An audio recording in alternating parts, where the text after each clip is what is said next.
Corona virus के पेश नज़र यूनिवर्सिटी ऑफ लाहौर का तहसील हेडक्वार्टर हस्पताल वजीराबाद का 6 माह के बाद दौरा। तलबा और तालिबात ने अपने कोरोना वायरस के हवाले से ख्यालात का इजहार किया।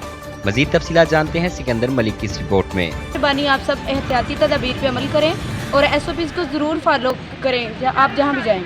उसके हवाले से मैं यही कहना चाहूँगा कि आवाम से यही मेरी दरख्वास्त है कि SOPs को फॉलो किया जाए। जो हुकूमत ने SOPs दिए हैं उसको फॉलो किया जाए, मास्क का यूज़ इस्तेमाल किया जाए, हैंड सैनिटाइज़र का इस्तेमाल किया जाए, सोशल डिस्टेंस को जो वो मेंटेन किया जाए ताकि इस कोरोना वायरस का जो फैलाव है वो कम से कम किया जा सके।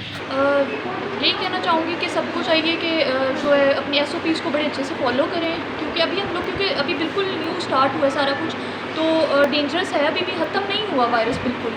तो अभी भी आप लोगों को चाहिए कि आप लोग अपने आप का ख्याल रखें, अपनी फैमिलीज़ का ख्याल रखें और सबसे बड़ी बात कि बाहर कम से कम निकलें अभी भी जितना हो सके। सारे इंतज़ामात जो सारे मैनेजमेंट थी वो सारी ख़राब हुई थी, लेकिन अब जो कि कुदरत की वजह से ये थोड़ा कम भी हो रहा है और जो एहतियात की जा रही है, सैनिटाइज़र वगैरह और जो चीज़ें हम इस्तेमाल कर रहे हैं उसकी वजह से हम इस काबिल हो सके हैं कि हम यहाँ पर आएँ और अपना लर्निंग प्रोसेस जारी रखें।